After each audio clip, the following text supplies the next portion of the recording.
All right, everyone. We are live with the Jeep Life podcast. We have Rob Spencer on with us tonight. We're going to be chatting with him a little bit later.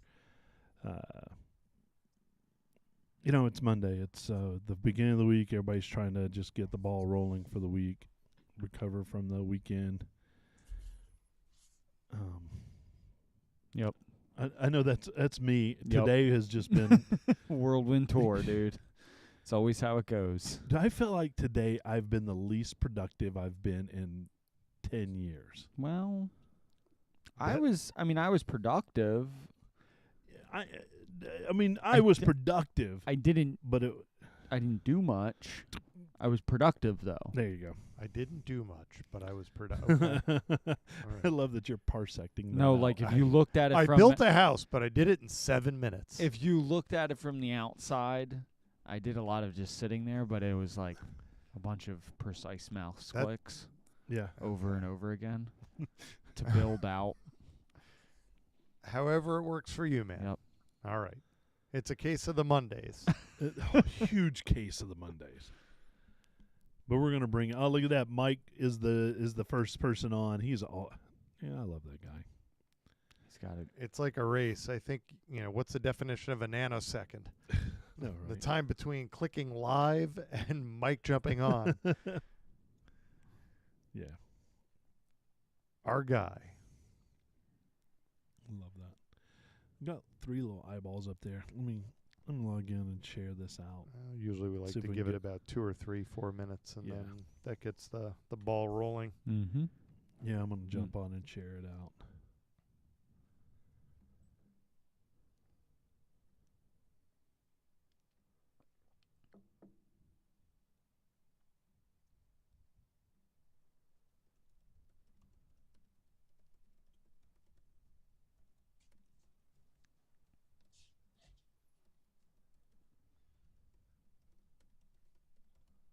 It's riveting air work here.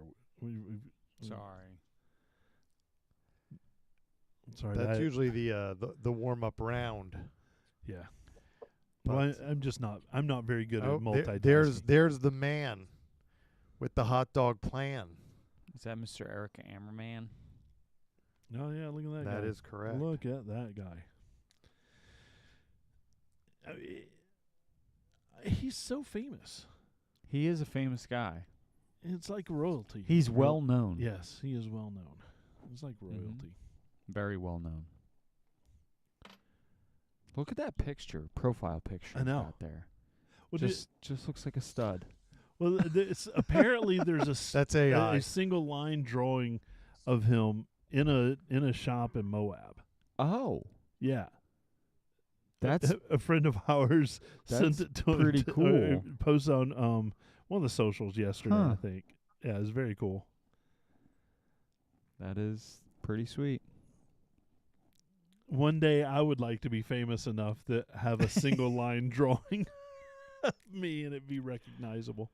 Don't be contained and defined by just one line, I Terry. just want one line. Right now I got no lines. So one line's Got better no than lines. Ay. it is confirmed. I know it is. All right. I think we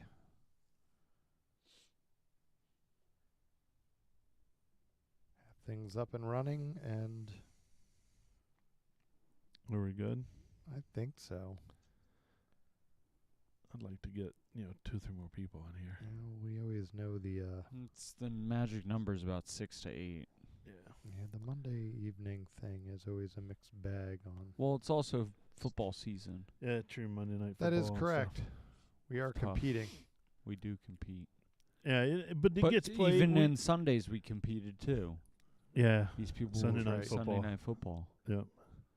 And we don't always get people live. A lot of people jump on, and we usually Yeah. get about 1,000 views a week, Yeah. which is nothing to be scabby about. No. But when you compare it to our podcast numbers, it's very, very small. But Yes. still,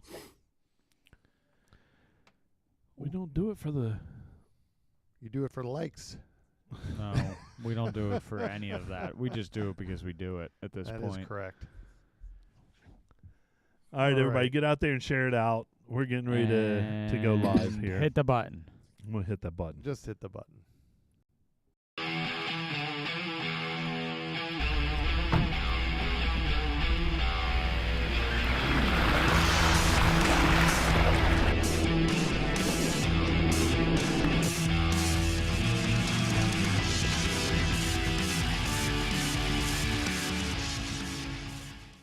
Because it's stretched underneath.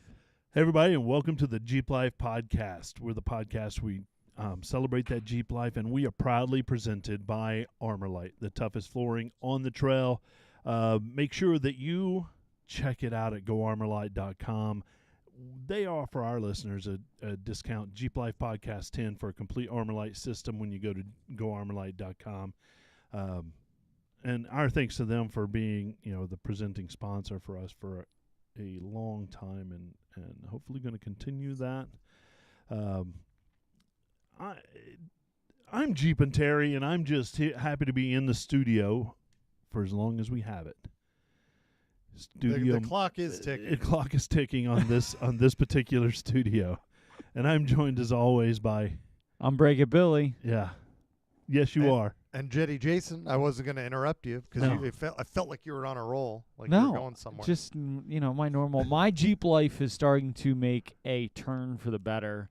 I have some good news tonight. My sister's Jeep shifted in a second gear shifted to second gear on its own Whoa! without me swearing at it. Oh, I'm still swearing at it, but Yeah, for whatever. sure. That's besides the point. But the little LJ that could, after a whole bunch of parts thrown at it, is finally back together in one piece.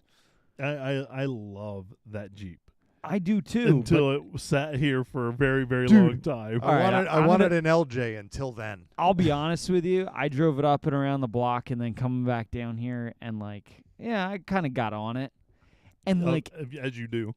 because I get on everything. But I got that little 6-cylinder, freaking scoots when there's Yeah. 31-inch tires behind it, and it just wants to go. And I'm Yeah. like, oh, this is the perfect wheelbase. Let's get it sideways. I love driving Lexus, TJ, for the same reason. Yeah, But that's even shorter. Yeah, right. It would just Like this thing is like perfect wheelbase. Yeah. That is correct. I'm like, oh, okay, yep. And then we're gonna get back in here and just take it on home.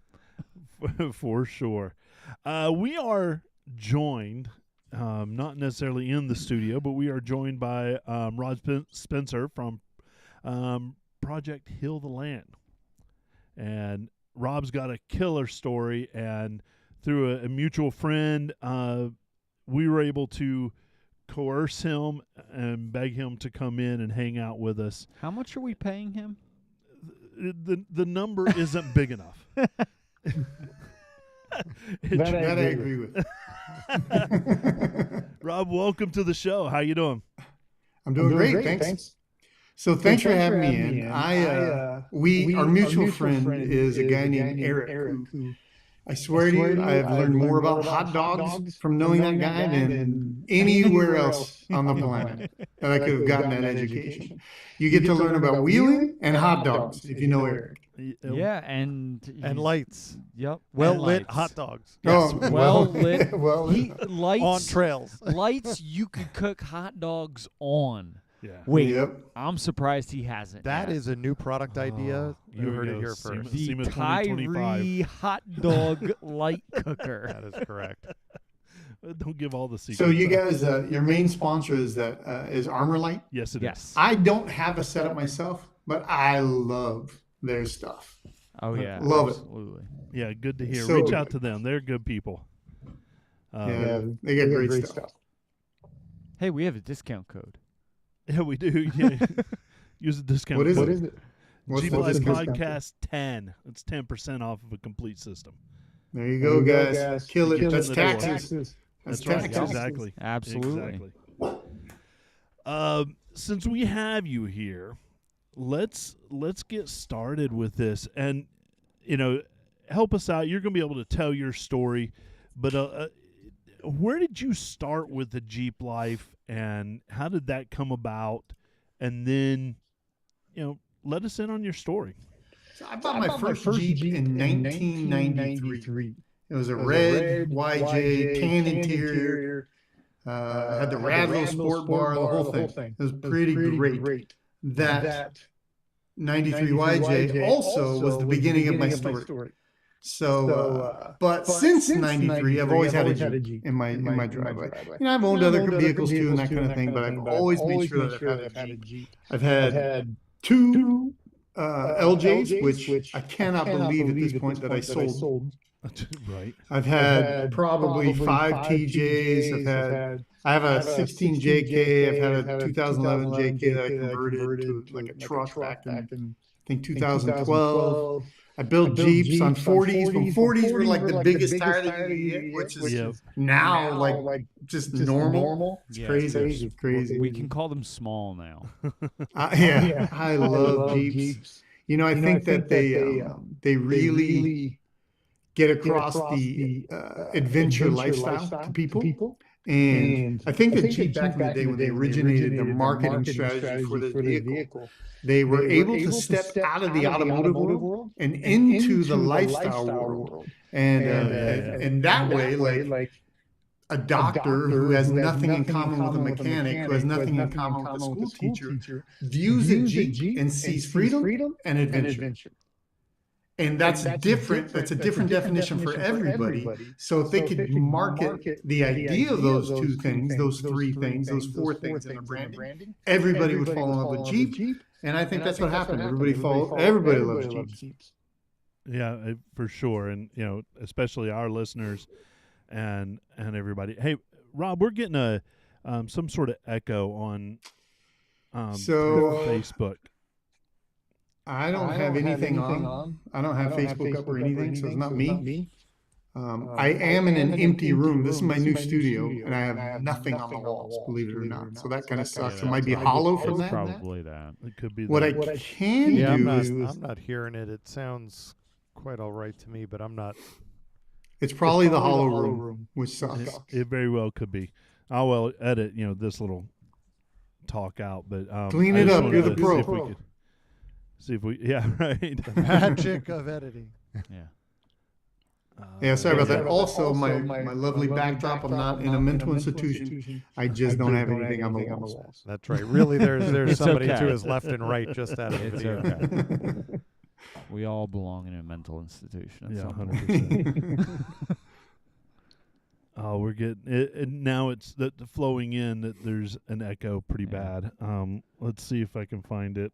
If it's Let on me our change side. my microphone to just the house mic in the computer. Maybe Maybe that'll help. that'll help. I don't know. Might not. Might not. Does this help at all? Let's get the MacBook microphone in. Does that help? Does that help at all? I don't know. I'll keep. I don't know. I'll keep talking just so you can hear the echo or There not. we go. If somebody could So, let us know. So Because they were hearing it on Facebook No, and because YouTube. he's going through the computer now, trying to. So come now in, I'm which going is- so now I'm going through the computer. No, that ain't gonna be any better okay. Okay. because we're going through the phone. Right. And that's going right into the mix board. Okay. Okay. Could it be picking like- up his you know, like- computer audio, which would have Facebook on? No, he said doesn't he have wasn't. anything up. Okay. I don't think we can do anything about it. Yeah, like every there's- fourth guest has this problem. Yeah. So if there's, So if there's an echo, it it's definitely. definitely. I I don't think it's coming from my end. I have everything shut off, but it will sound hollow over here. over here. Okay. And that's probably Yeah, which is what I hear. Yeah. Yeah. Sounds All right. like- Sounds Well, like we'll when the we'll restroom- just roll with it. We'll no just have biggie. to. I mean, I can't hear it in my headphones. Yeah. Nope. Normally Sorry, we are guys. able to hear it Yeah. too. Yes, I'm told it's it sounds like a slapback delay, and it's only on his audio. Yeah. Interesting. Bummer. Yep. All right. So we'll roll on. We'll persevere. Now, where were we? The list of Hello? Jeeps that Rob was listing, Oh, yeah. trying to compete with my driveway. You got a lot of You got a lot of Jeeps too. Yeah, I probably There you have go. a million Yeah, I Jeeps. probably had a million But- Jeeps. But all while I was in the industry of the Jeeps, I've always had these like cool, crazier type. You always push it a little Yeah. bit with the builds because you're shooting content around it, so it needs to have everything on it. But when I retired from that, this was now, I don't know, I think probably 6 or 7 years ago, to just start my charity and do that full time. I got to pick what Jeep that I personally want to own and drive for like the rest of my life, kind of thing. And I landed on an 04 TJ. It's the perfect color. It's I love it. I love it. TJ is the way to go. Is this the silver one? Yeah, it's actually that almost that cinnamony color. Oh, Yeah. that's nice. You know, whatever that, I don't know what they call that color, but it's like a sandy color. It's great. Great ride. Love it. It's stripped down, bare minimal. It's the way to go with the Jeep. Mm-hmm.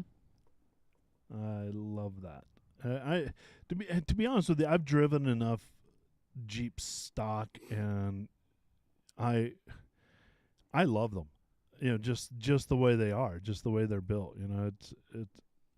They all have personalities, though, because like you said, you had a YJ, a TJ, Jake. You know, every one of them has a flavor. Yeah. I really love the Jeep YJ. Unfortunately, it beats you to death trying to drive it around. That's Yeah, correct. leaf springs stink. Yeah. I mean, it's just a CJ with some lipstick. I mean, Yeah, it really is. Yeah. New comfort for the I early mean- 90s. I would say every Jeep has a personality. Oh, yes. Yeah. Oh my gosh. Yes, it's a matter of, do you need fillings after you go for a drive? Yeah. Yeah. That those YJs are hardcore. And I did it right, man. So I bought this 95 Rio Grande one time. And I put it back with CJ bucket seats in it. I found a sport bar and went back to the sport bar. I bought it. I took it all the way down the stock, and then I rebuilt it as if I were in 95 and I'm going to build a YJ. So I did Deaver leaves and all that stuff. And it was a cool ride, but dude, I'm too old for that crap. I can't. Yeah, and what's great is there's so many, you know, well, I don't say so many, but there are some really cool people in the industry that they live for, you know, the flat fenders, and they'll drive them across country. And I'm like, how? They beat the crap out of you. Yeah.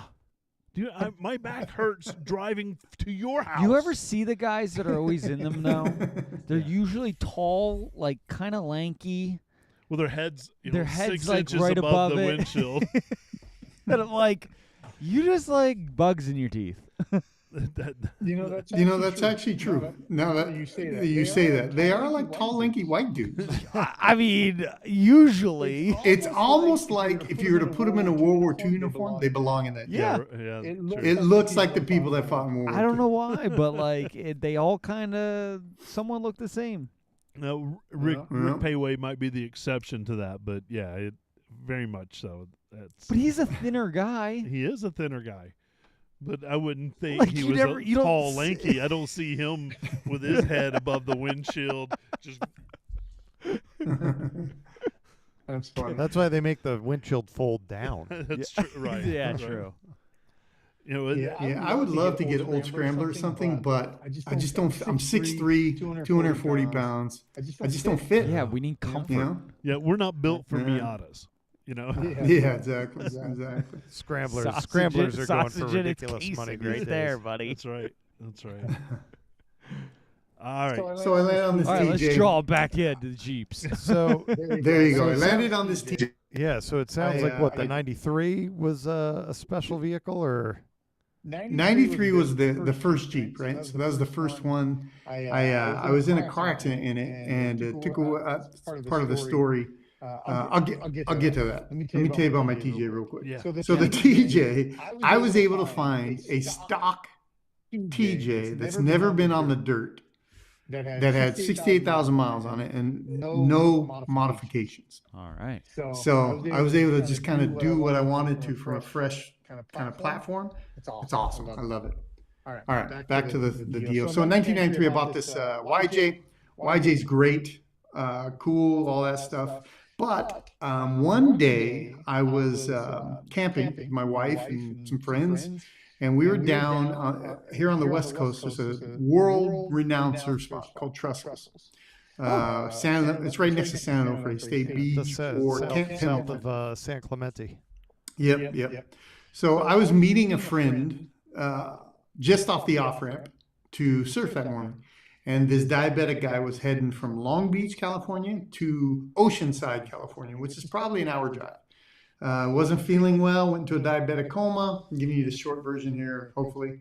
He manages to veer all the way off the freeway up the off-ramp and T-bones me at like 65 miles an hour in that YJ. So my Jeep actually goes in the air. It clicks me right at the rear wheel. So the Jeep goes in the air and is spinning. And as it comes down on the street, I don't know if you remember those. The older Jeeps had the bars that went to the windshield. They were slightly in. They weren't as far out as they are. This is probably why, by the way. They weren't, but they're not as far out as because my head got stuck between the roll bar and the street. So the whole Jeep came down right here on my neck. Ripped my ear off, broke my jaw up.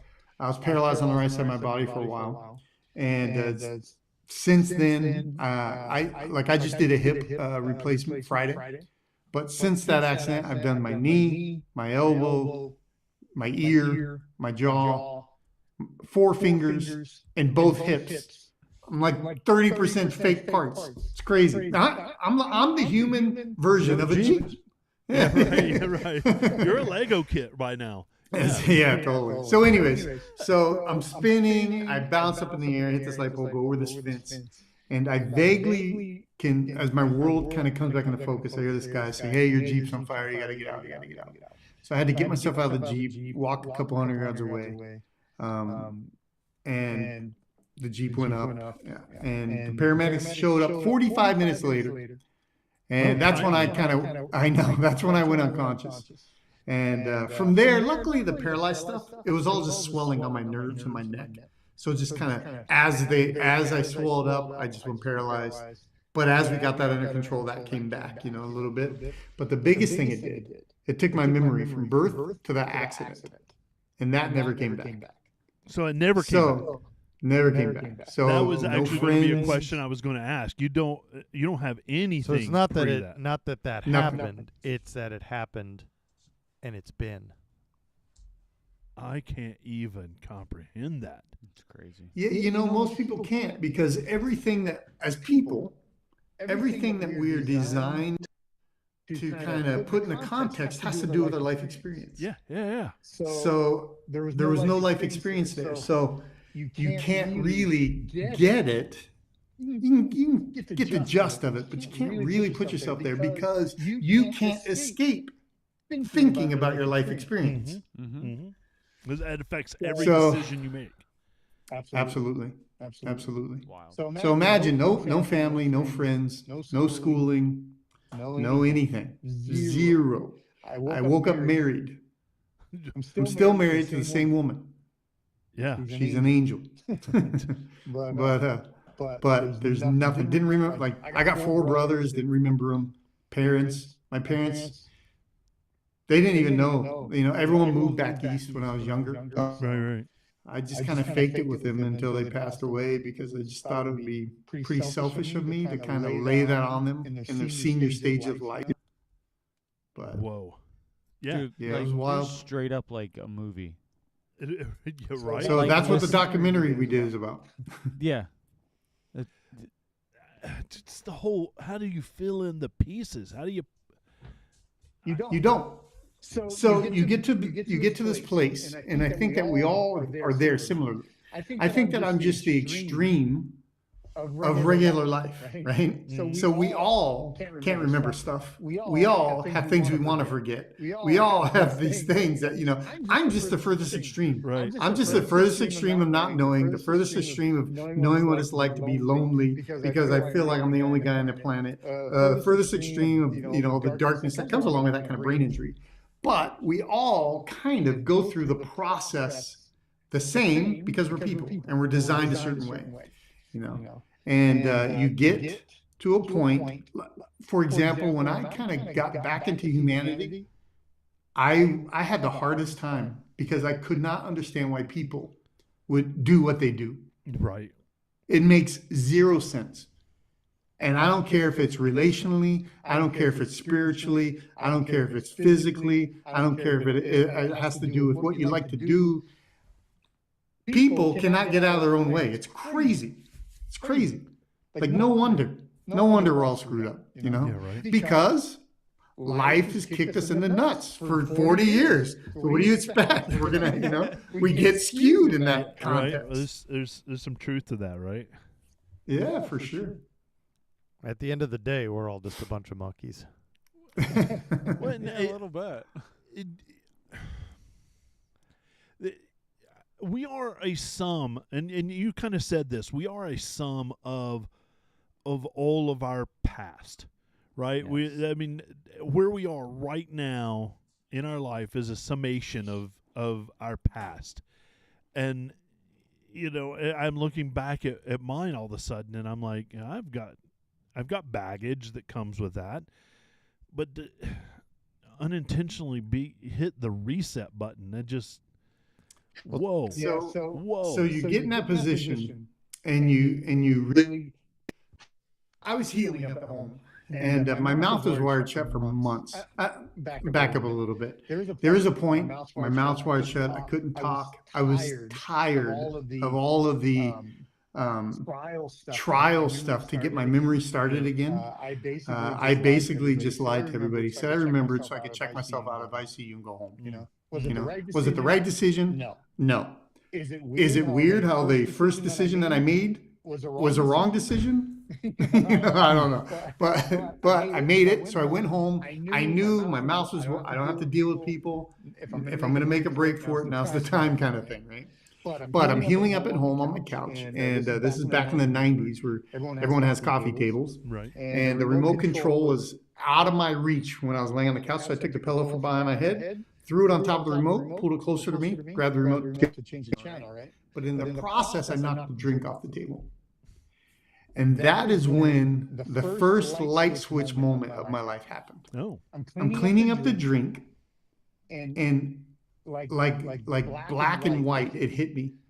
I am spending 5 times the amount of time and effort trying to take the easy way out of getting that stupid remote that I will never try to take the easy way out of doing something again. Right? Yeah. So that's lesson 1 for life. Don't try to take the easy way. Don't cut corners. Do it right the first time, or don't do it at all. I live my life by that. The second thing was a little bit more metaphoric, and that is nothing ever falls to the ceiling. And what I mean by that is I know that if I knock that drink off the table 1,000,000 times, it's going to fall to the floor 1,000,000 times. What that tells me, a guy with a scrambled brain, is that universal truth exists. So it's up to me to educate myself on universal truth. Yeah. So Gravity if we can now, gravity is a rule. 100%, 100%, it will, nothing ever falls to the ceiling. Right? So I threw myself into the study of universal truth. That's spiritual, mental, and physical. That's the only way that I can make sense of this nonsensical world that we live in, right? And I created the discipline to understand that when my reality doesn't line up with actuality, I'm the one that's wrong, not truth. So I don't know where you guys are at that, but I either got a news flash for you, or you guys agree with me. But there's no such thing as your truth, your truth, your truth. There's only truth. Now, there is an interpretation of that. You do interpret truth a certain way. That's called reality. That is your reality. So, and I think that that's probably what they mean when they say your truth, but it's just not very well said, in my opinion. But if we study truth and have the discipline to stop ourselves when we don't align with truth, we can actually get somewhere in life. And that's literally what I kind of built my whole life on.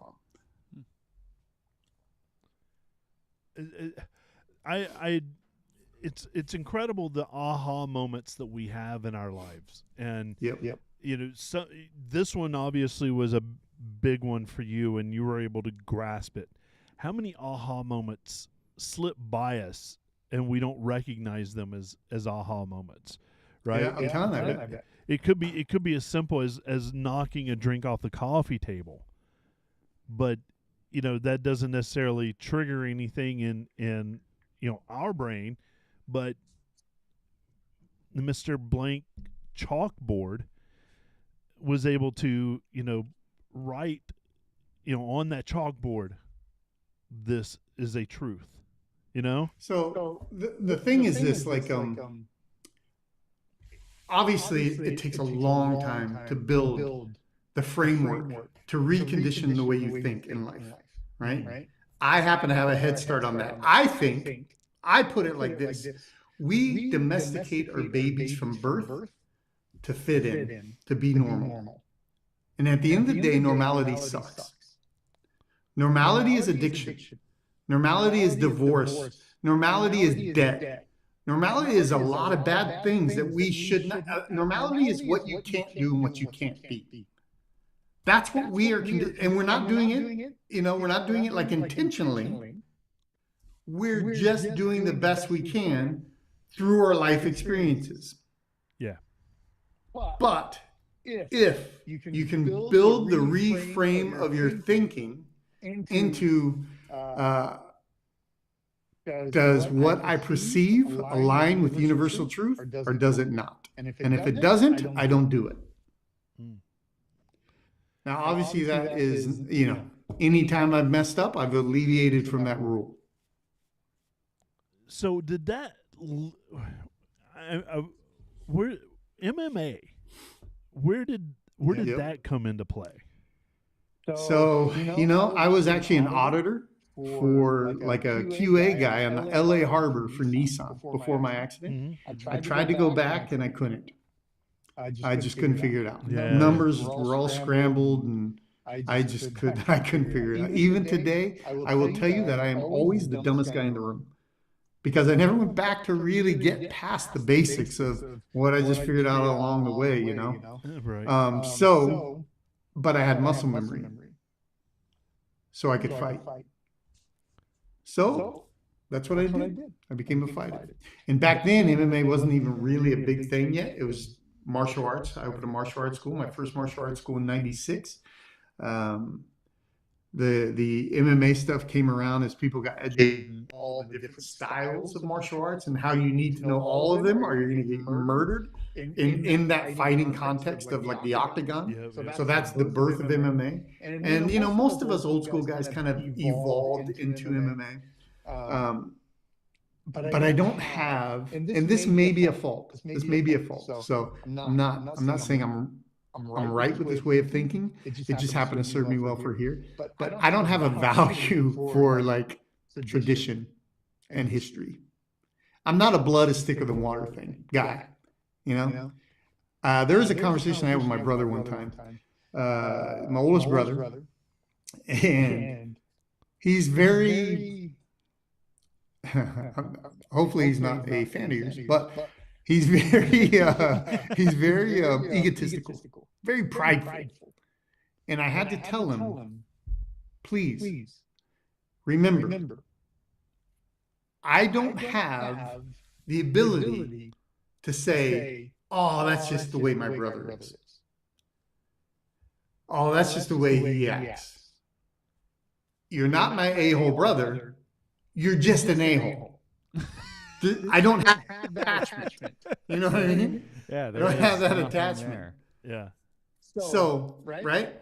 There's some lessons in that alone, because even waking up married, you learn with my wife that you can't rely on puppy love. You can't rely on engagements and marriages and honeymoons and all the things you used to be and used to do.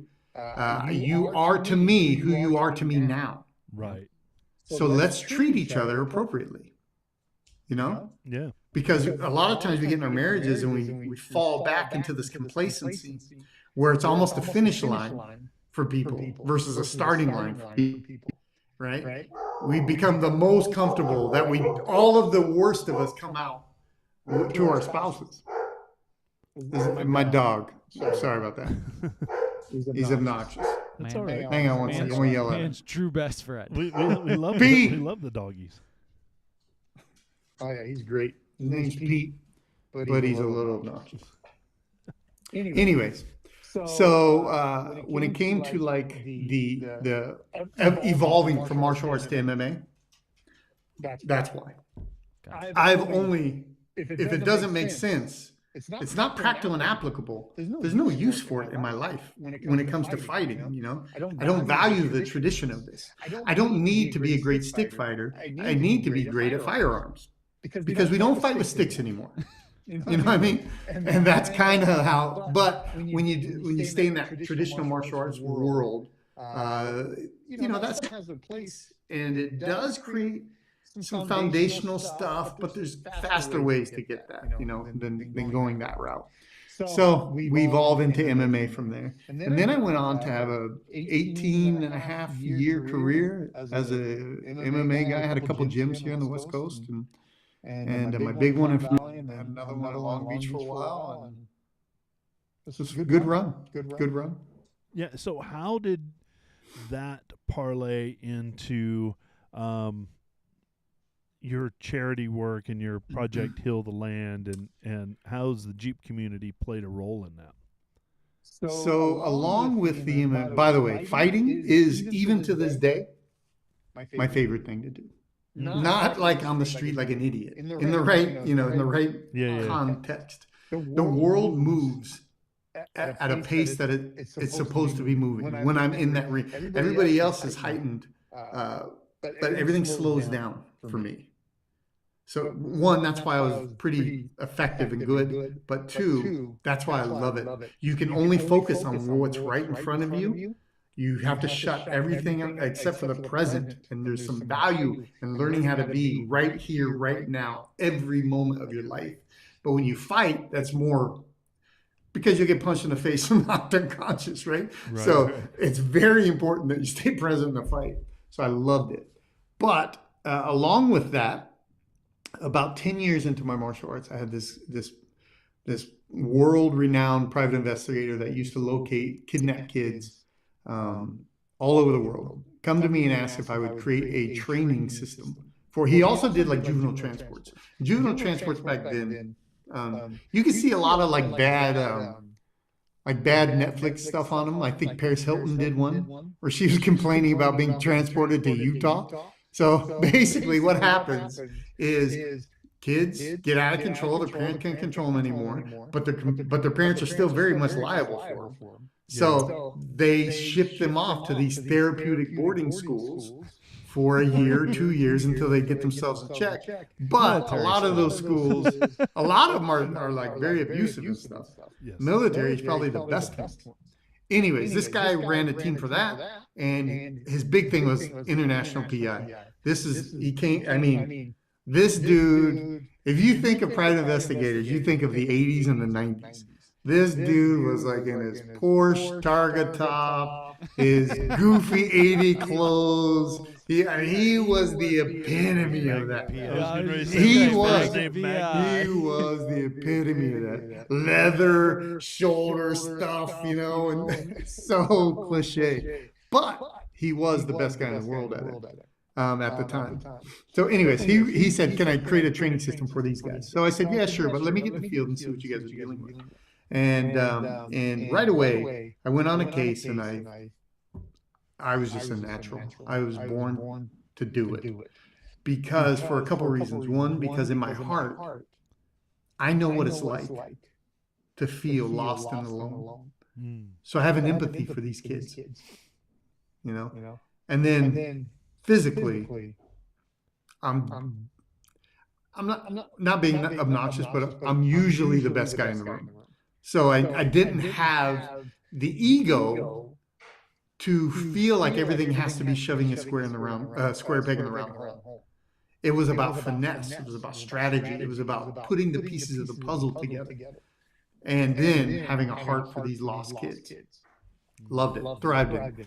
So I did that for about 10 years. And at the end of my 20 years of basically a life of conflict, which is all it was, I was pretty empty. I forgot to take care of myself. I forgot to love myself. I forgot to love the people around me. I was a shell of an individual. I could hug you or put you down, and emotionally it probably would be about the same to me, you know. And that's a scary place to be, but it's not a healthy place to be by any means. So I said, I am going to sell the schools, retire out of that, and I'm going to spend the second half of my life in peace. The first half of my life was in conflict. The second half of my life was in peace. And that's when I started this. First, it was this, this was 12, 13 years ago. It was a website I called coolguystuff.tv.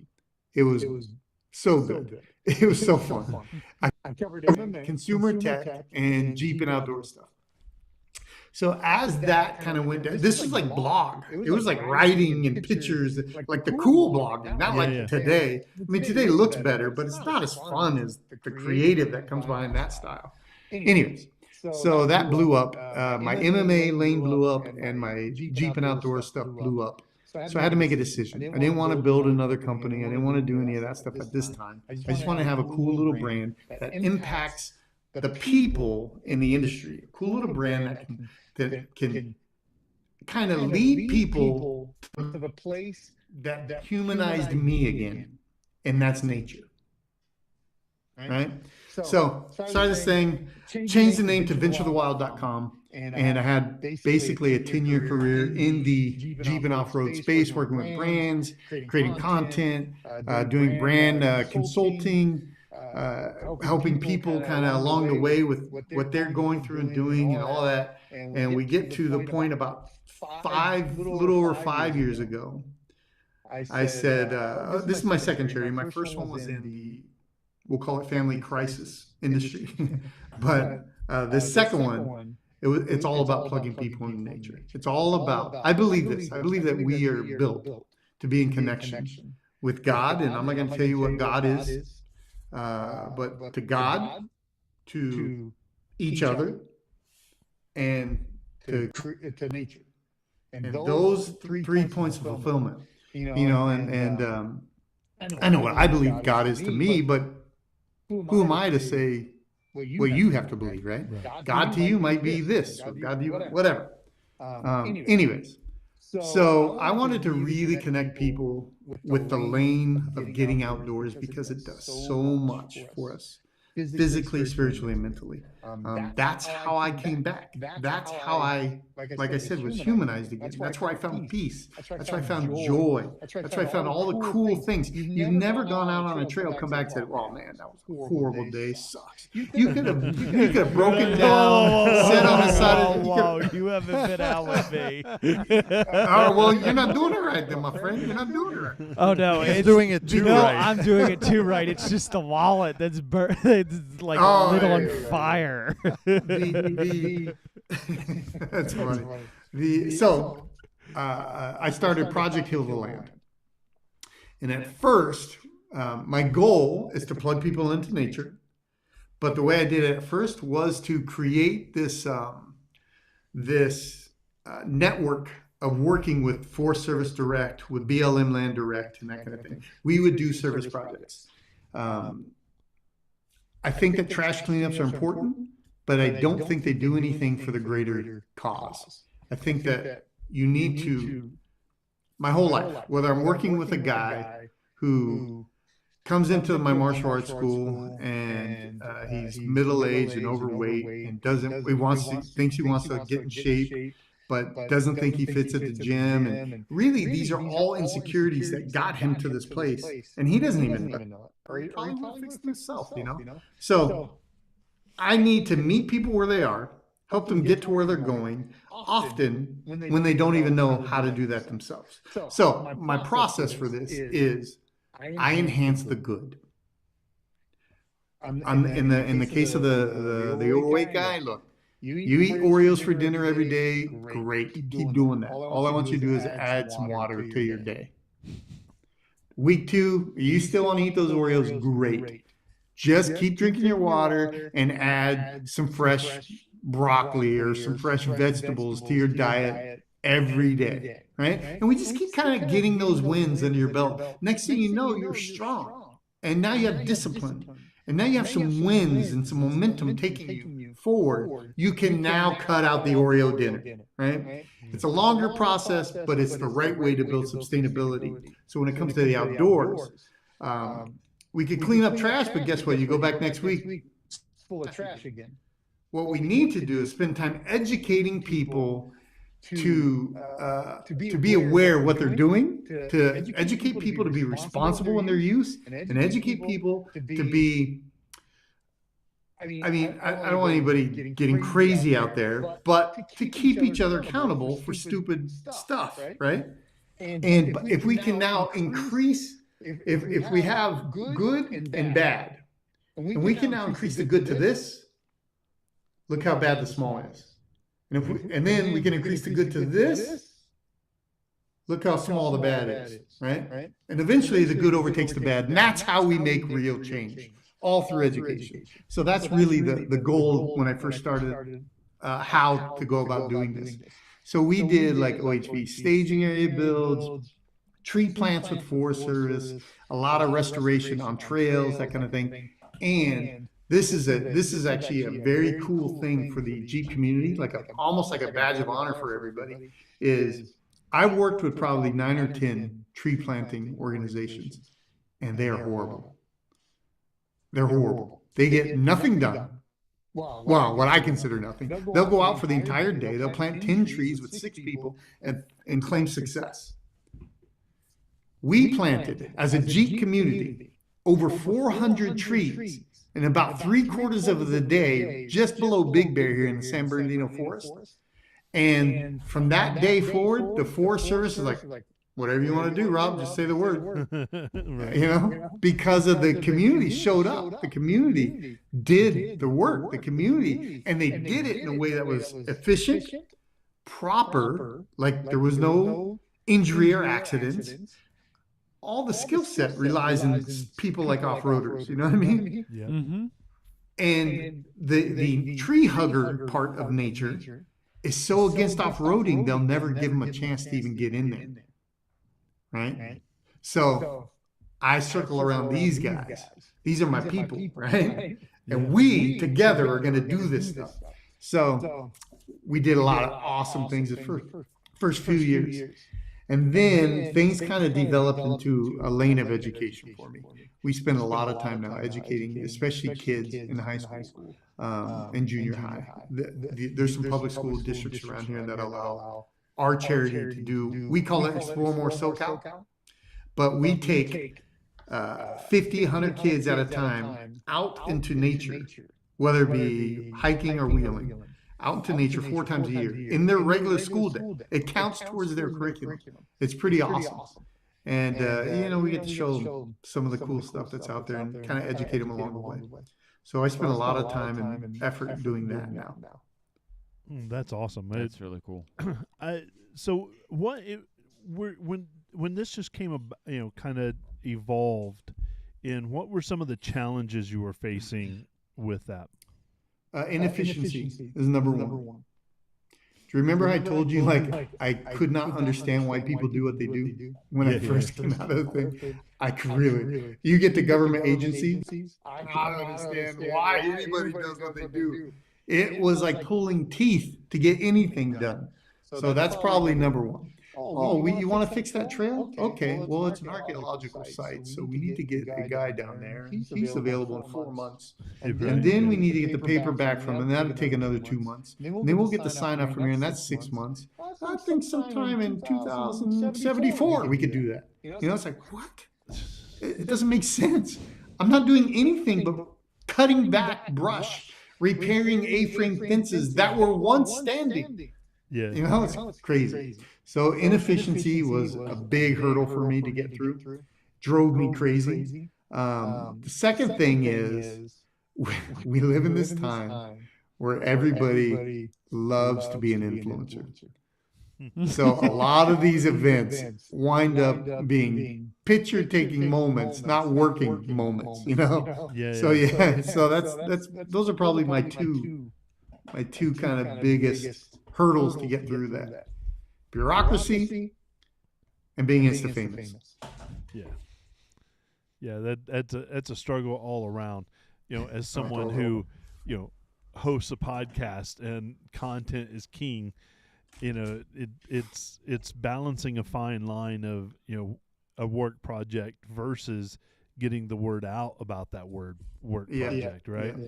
And I think when it's just to get the word out, then it's it's a failure. When it's just to do the work, then it's a failure, because I don't think it doesn't educate, it doesn't get the information out there. So it's a fine balance, and that's not easy.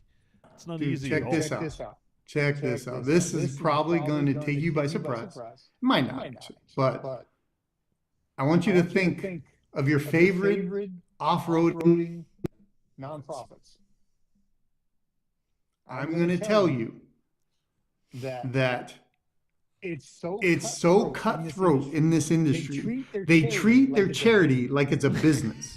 It's wild. You're not Charity really. You don't be say there. collaboration. It's wild. It's wild, dude. Crazy. It's crazy. We're supposed to do this together. Let's all get this is the time we hug. You know what I mean? Like, unfortunately, we know everyone has skeletons in their closets. That's funny. That's funny. Yeah. So I did have a lot of problems trying to collaborate with some very well known, very popular charities. Yeah. And for me, look, I'm at this point in my life, this is my philanthropy. I don't do this for money. I don't do this for anything but just passion. And there's no room in it. I don't know. I don't need to work with you if you're tripping like that. You know what I mean? Yeah. It's crazy. I don't even get it. But even if we were treating this like a business, guess what, guys? Collaboration is still better. It's important that we, and we all are on this earth together, and we have to do things together, and we get more done when it's together rather than against or even neutral. Sometimes neutral is just as bad as against, right? So putting it all together is a good deal. I encourage everyone to go check out projecthealtheland.org and everything on that website, because that kind of we got a cool trailer on there right now. Just on the homepage, if you go down, we're releasing our documentary this Friday. We have a sold out theater in Utah, which is cool. I just found out it's sold out today. And we're going to be in SoCal in January. We'll do a couple other things here and there, showings, and then it goes into the festivals. But it's a documentary on my story, basically, what got us to here. The cinematography is amazing. I worked with a company called No Shoe Studios. They're out of Utah. They do amazing outdoor content. And it was a great experience, but on the projecthealtheland.org website, you'll find just on the cover page there, you'll find the trailer to that, and then you can learn a little bit more about some of the other stuff. Obviously, there's a donation tab if anybody wants to donate. It'd be great. We run this dollar in, dollar out, so it's pretty pure, pretty pure. I'm being prodded to ask about your JK truck conversion. I want to hear about this. So that was a lot of fun, actually. The JK truck conversion. So I bought this 2011 JKU. It was like a forest green color. Cool. It was a cool rig. And I lemon lawed it because the stupid thing kept leaking. Like in the front passenger side door, just leaked. But the only fix from Jeep was, well, just shove more rubber in the weather stripping. You know what I mean? We're not going to take the door off, realign it, blah, blah, blah. So then I lemon lawed it. And then Chrysler reached out and said, look, we'll give you this check, and you keep the vehicle and wipe the surface record clean. So I said, done. And from there, I built it into a truck conversion that was, this thing was built for the Southwest. I loved it. It was done right. I'm a big, when it comes to my building, I'm very utility based. I'm very minimalist, and everything has to be right on the suspension and on the mechanics. So I try to keep as much OEM as possible because I think that that's how you keep your vehicle reliable. And then build around that, right? So it was a very cool conversion that really got known all over the world, and it lived a great life. But it was just time to let somebody else have some fun with it. So I sold it off, and it was fun. This thing Line-X'd inside and out.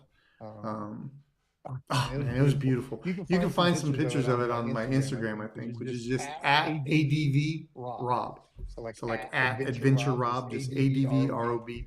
There'll be some pictures up there on it and stuff. Look, I don't want to say I built this awesome, crazy. This rig was rad. This rig was rad. You know what I mean? I'm looking at Humbly pictures of it right put, now. this rig is rad. Very, very cool.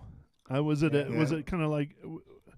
Was it based on a previous like a brute conversion or something like that? No, or did you it wasn't just start based on a sawing brute and- conversion. Yeah. So the thing is, they were back then. There's no Gladiator, but they were kind of floating around like, oh, we're gonna do a truck. That's been around forever, right? Since the Brute. The Brute is amazing, by the way. If I could get a Brute kit for my TJ, I would 100% do it. Yeah. Anyways, so I just thought, you know what?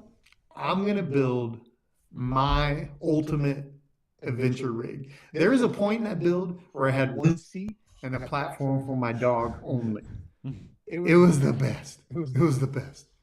So I just kind of cut into it and fibered an insert for the bed.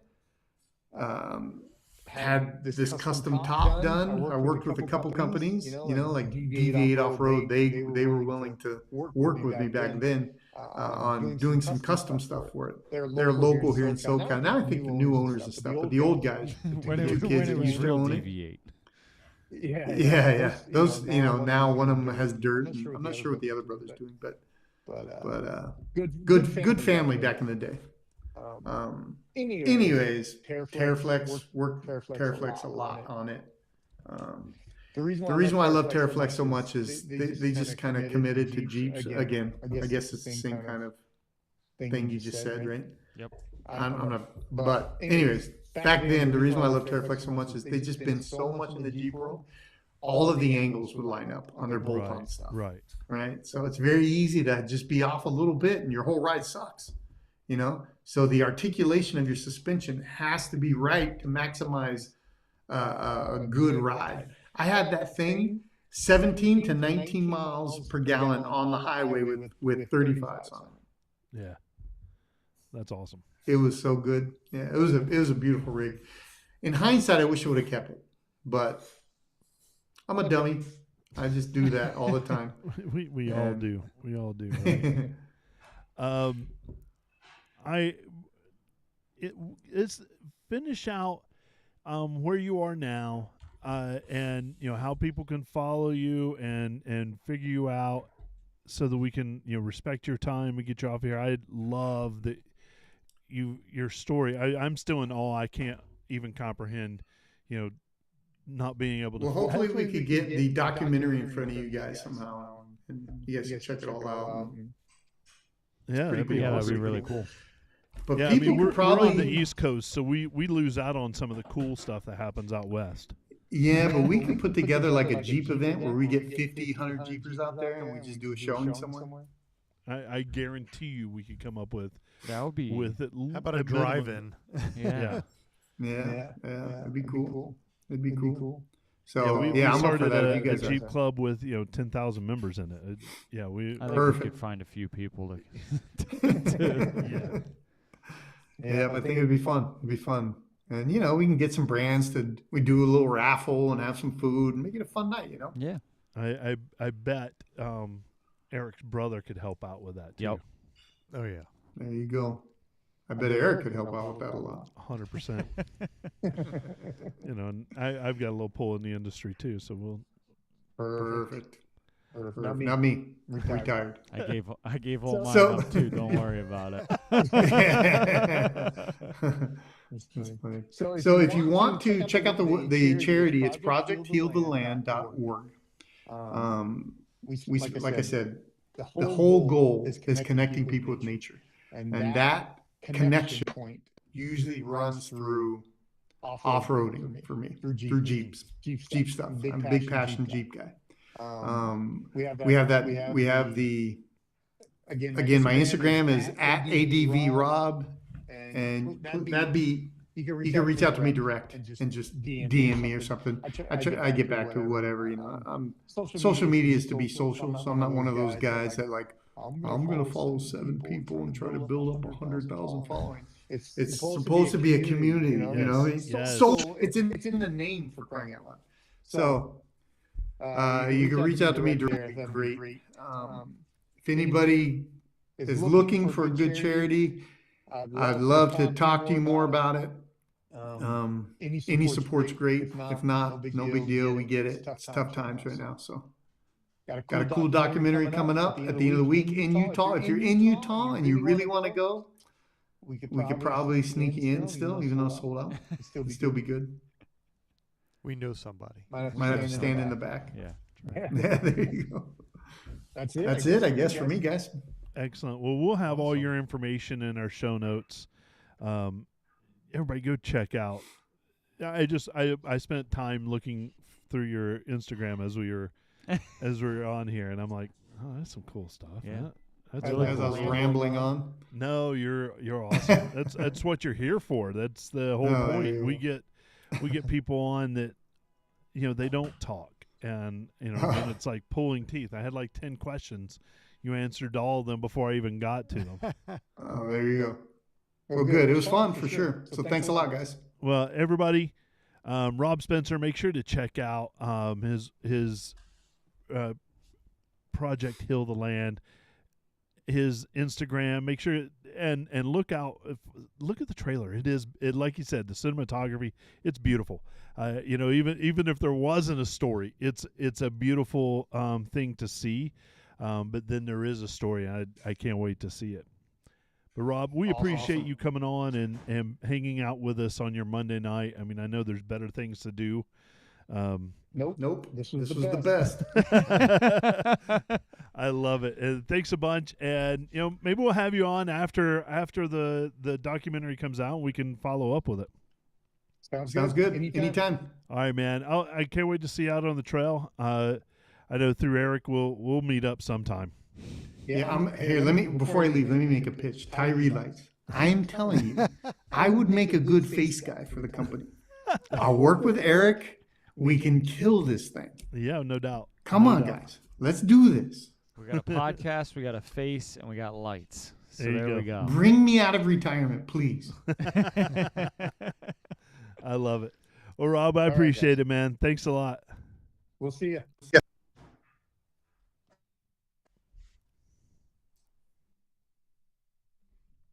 All right, let's see if I can get back to normal. No, that's not back to normal. Yeah, No. we're close enough. We're just gonna wrap it up anyway. Yeah, I guess. There's no events. We had our main No, right. topic. Yep. And we just need to get our listeners more involved with the podcast. So how about you give us a damn call? Yeah, no doubt. 484-272-5436. Once again, 484-272-5436. Also, you can leave us a comment, a like, a subscribe, a follow, anything in the above on all of our social media. And we have a Patreon. Oh, we do have that. True. If you want to give us money, Right. which we're always open to that as well. This ain't cheap. Nope. Yeah. And we're looking for a new studio. So if you have one of those too. Right. We need some help with that. Yep. I loved having a chat with Rob. This is normally Yeah, that was awesome. we would kind of do the magic and talk about this in the future. We're going to have Rob come No. out. No, we'll just go ahead We and don't leave it need as to. it is. Yeah, it was good, hearing his story. I'm still literally jaw dropped. It's wild. I'm actually thinking about like when he's. Are you thinking about ways to wipe out your memory? Is that what you're doing? No, just like actually like his description of what, because my parents live in Southern California. Yeah. So where he said like, oh, in this place, Oh, Trestles, yeah. I surf there. Yeah. Like I know exactly what I was about to be like pulling in the Carl's Jr. parking lot.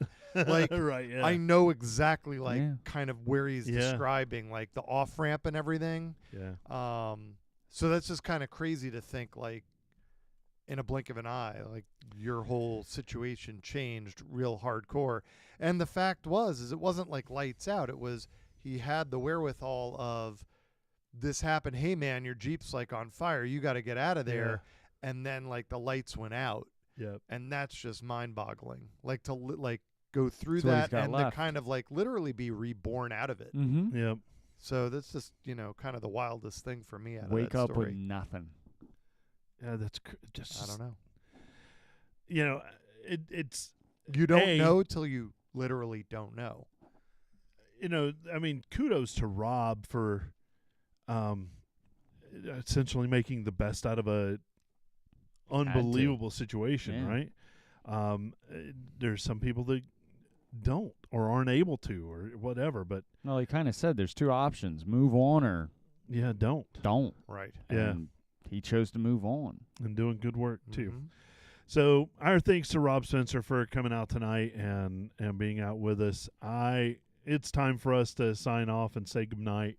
Heck yeah. For Breakabilly, Jetty Jason, I'm Jeep and Terry, and here's a big Jeep wave to you, everybody.